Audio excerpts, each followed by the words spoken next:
Cà phê mua bên quán cà phê xây nè. Cà phê xây nữa. Ủa sao Khoa đi lẹ vậy? Đâu có, nãy giờ mà chưa qua quán rồi. Ủa Khoa lấy cũng thấy trong quán rồi đi qua kiếm chồng. Ủa dù mốt anh qua bển anh uống thiếu đồ không? Chỉ có em là mối thôi. Ủa dù anh uống nói anh uống thiếu đồ không? Gì? Em uống thiếu đồ, anh uống thiếu đồ không? Em không biết. Em quen quán mà. À quen quán hả? Thì đi đâu Ủa vậy? tối nay Khoa có vào bển ngủ không? Em qua em ngủ mà. Vào bển ngủ hả? Ủa giờ mua rồi tối đâu tiền đâu mua? Thì đợi chồng em. Khoa mới hỏi chồng đâu hả? Đứng ngoài này cho khỏi chạy luôn. Con kiếm chồng con mà. Bi nhỏ làng tí. Con kiếm chồng con. Ngàn Hân đúng không? Ủa chơi chiều giờ đi đâu? Chưa giờ Khoa đi đâu? Chiều Khoa qua bển anh không có quên. clip xong rồi Khoa đi đâu không thấy về vậy? Tại đó em giận anh Hơn rồi em đi ra ngoài em đạp ra thuốc ngoài cầu Phạm Văn Đồng nữa. Ủa bộ thôi Khoa nha, khoan đứng đó chú cho Khoa coi này nè.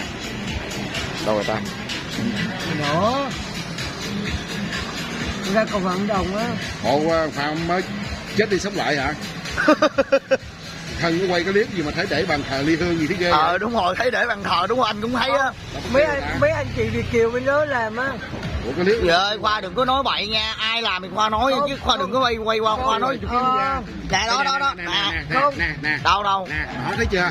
Con không biết ai làm. Gì thấy không? Thấy rõ luôn không? Bàn thờ ly hương rồi luôn. Con biết ai làm Chú nữa. tưởng đồng Khoa chết đi sống lại hả? Tự nhiên thấy trên bàn thờ giờ không nhảy xuống lại. Mình tưởng đồng Khoa chết đi. Bi. Tự nhiên ai đưa lên đó. Bi. Trời ơi. Có quay cái clip độc ghê chưa? Tự nhiên ai đưa lên kỳ lên. Nãy về chồng đưa lên rồi. Nhưng mà ai làm thì Khoa nói đừng bao giờ nói Mạnh Thường Quân. Khoa nói là kho bậy nha. Nhưng mà tự nhiên chồng đưa lên chi vậy trời ơi. Trời ơi. Làm sao Khoa không biết cái clip này?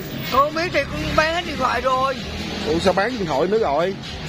Giờ con bán hết điện thoại nên con qua lấy tiền ăn xài rồi. Ông bán lại cho anh 200. Ủa sao bữa kia Khoa hứa chú Khoa đi xin việc làm mà sao bữa nay lại bán điện thoại rồi đi lông nhông nữa là sao? Đi làm đi. Thôi. Con đợi chồng con chu cấp cho con nha. Vậy đó hả? Để chồng chu cấp không?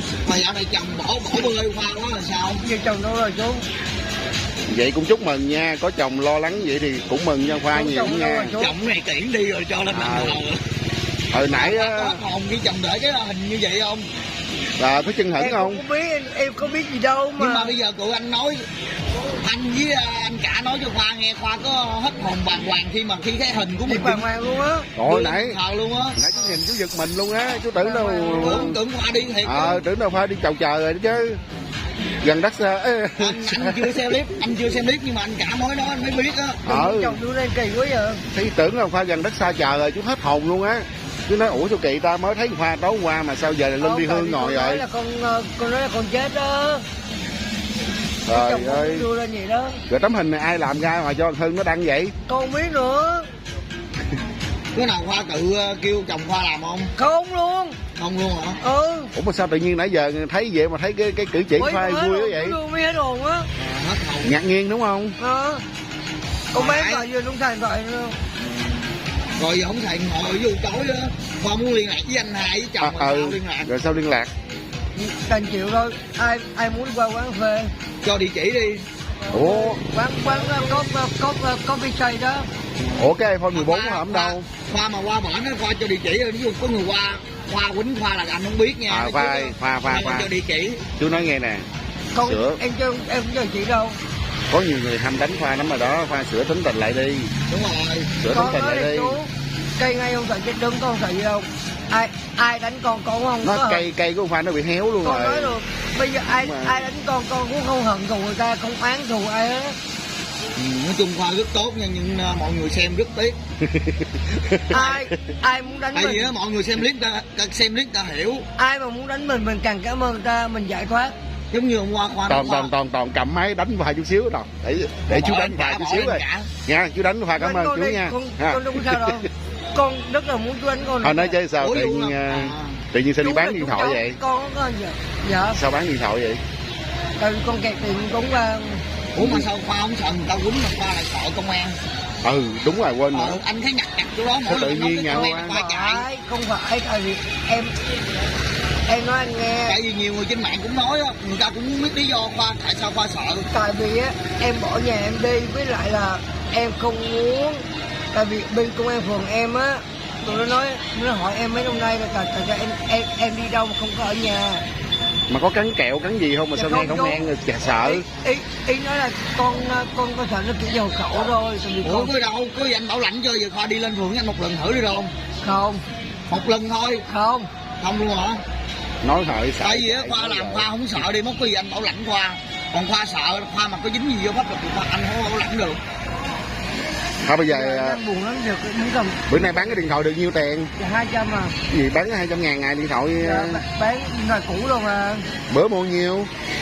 Bữa mua cũng 350 à. Ê, bữa nói mua 500 nha, nó Không. tụt xuống 350 là cái sai đó. Không, 500 á là luôn cả cái đồ sạc này nọ luôn á. À coi Bữa như giờ là gì sao không bán sạc luôn? có sim luôn, bữa sim luôn, mua 550 là sim luôn. Tại bữa đó anh không có hỏi kỹ Khoa nên không Tại có có hỏi Khoa sim được đó. luôn.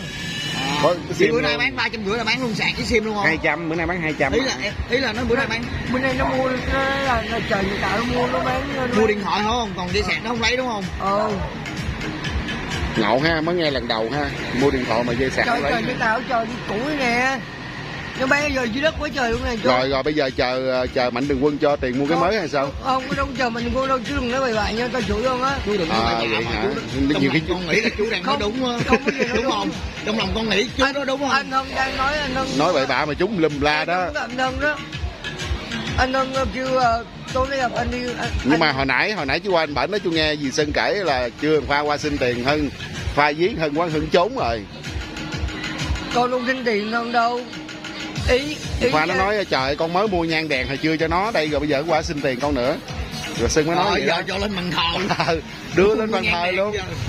Đưa nguyên cái thumbnail lên trên của YouTube thấy chần dần luôn.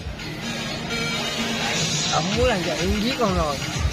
Tại Khoa làm sao? Không phải đâu. Chồng phải bỏ mà muốn làm như vậy luôn. Phải làm vậy mới có view mới để có tiền cung cấp cho Khoa xài. Khoa có chịu vậy không? Chồng em chùi em chết thì có. Mà bây giờ anh nói thiệt là nếu mà anh Hân không có cung cấp cho em nữa em còn qua lại anh Hân không? Còn vẫn yêu. Rồi giờ anh không, bữa giờ em thiếu bên nước bên đó mấy lần rồi đúng không? Mấy ly đúng không? Bây giờ anh không chu cấp cho em, chẳng lẽ giờ mỗi ngày em muốn hoài tiền đâu em trả. Ồ thì nó kỳ. Nè anh nói trước nè, cái này trước sau mới lên công an thôi nên bây giờ anh kêu em lên công an đầu thú trước đi. Không. Đầu thú rồi. Khoan nói nghe nè Khoa, chú nói anh khoan. có. Không bao giờ cho chú nói câu chót nè. Đây là nói nghiêm túc nè. Đúng rồi. Nói nghiêm túc nha, hồi tối hôm qua cũng khoảng tầm giờ này nè. Trong gia đình của Khoa gọi cho chú nói thật luôn ha. Trong gia đình Khoa gọi cho chú là nói chú là giúp gia đình, khuyên Khoa nên trở về lại với gia đình. Thì chú nghĩ Khoa nên về với lại gia đình mình đi. Con không về nữa. Không nơi nào bằng gia đình mình Con hết. không về nữa. Không, chứ đó là chú nói thật. Con không thích về nữa, chú đừng có khuyên con nữa. Đó. Khoa nghe cái công an Khoa phải chạy. Con chết con không về. Nói chuyện đi, đâu có công an lại đâu, sợ đứng đây đi. Không phải, con chết con không về. Khỏi chạy rồi. Thôi gặp công an Khoa rất là sợ cả nhà đó, nãy giờ nói 3 lần rồi công an chạy hết luôn. Chưa nói được gì đó, nó bỏ nó chạy rồi. Nói ví dụ gia đình nó gọi nó ngậm qua, gọi ngậm qua. Đó giờ đi qua bên thành phố này